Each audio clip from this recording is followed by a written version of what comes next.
Emergency crews are trying to contain the flames, but are having difficulties due to high winds. So what's the consequence of the leaders not abiding by the rule of law? What's the ultimate consequence? Then we're not a republic. The crowd at Harriet Hageman's election watch party was ready for a win, and boy did Harriet Hageman deliver. Big boy steam engines like this one used to carry services and goods across this nation while it was being built. Woo! Especially during a pandemic, supporting your local businesses is not only the right thing to do, but pretty sweet. For Wyoming News Now, I'm Valeria Fugate. Really good. Americans head to the polls today in what's being called the most important midterm elections in American history. Peter Alexander has the latest. As we get closer to the elections, we take a look at misinformation, disinformation, and malinformation and their effects on the electoral process. Misinformation, disinformation, and malinformation, or MDM, has been a hot topic during recent elections. Certainly the problems with misinformation that is out there is that people don't trust government. MDM is political information that is false, deliberately misleading, or factual but out of context. Officials say this happens for political positioning, but historically not to this magnitude. That erodes our trust in our representation and erodes our trust in our country, and it just erodes just the fabric of our democracy. Today, we see it in bipartisan platforms on social media and editorial news to increase voter turnout. It's to evoke some emotional response. Facts are boring. They're very black and white. And so if the information you're reading is really triggering you, then it's gone beyond just a fact. Officials say by casting doubt, MDM chips away at the legitimacy and faith in elections, facts, and law. Those that are creating, this information and deliberately trying to mislead and cause distrust in the process, really, shame on them. Because they are literally domestic terrorists.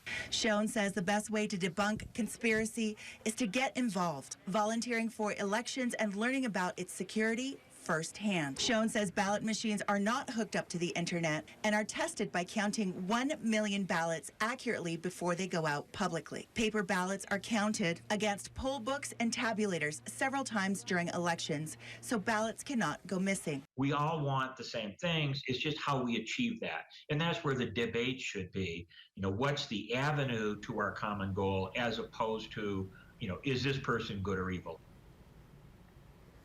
Officials say our faith in the electoral process will help determine our political future. On Friday, as we see the final day of the 66th legislative session move towards the history books, we see committees gather interim data for their topics as the bills continue to move towards the governor's desk.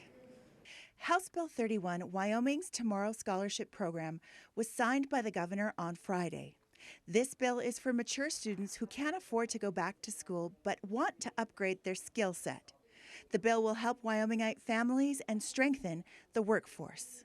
This is an absolute game changer, going to open so many doors for so many Wyomingites that are looking to improve their skills, increase their earning capacity, retrain from maybe being displaced from a job that no longer exists. This is our future. Senate File 32, the K-3 Reading Assessment and Intervention Program bill, was also signed today. This bill was started by a couple of mama bears, Megan Hesser and Heather Fleming.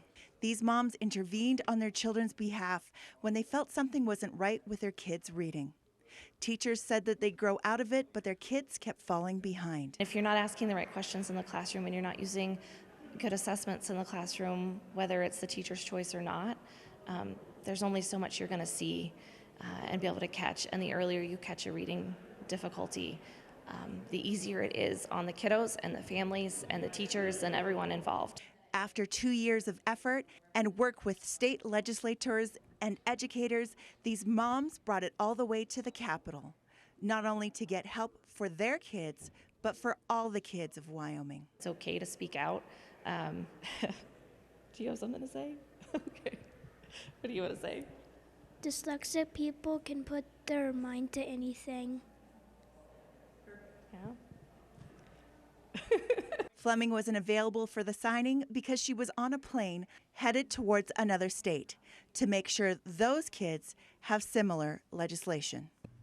Thanks to all the effort of the legislators and the governor, we should expect to see these new bills go into effect as of July 1st.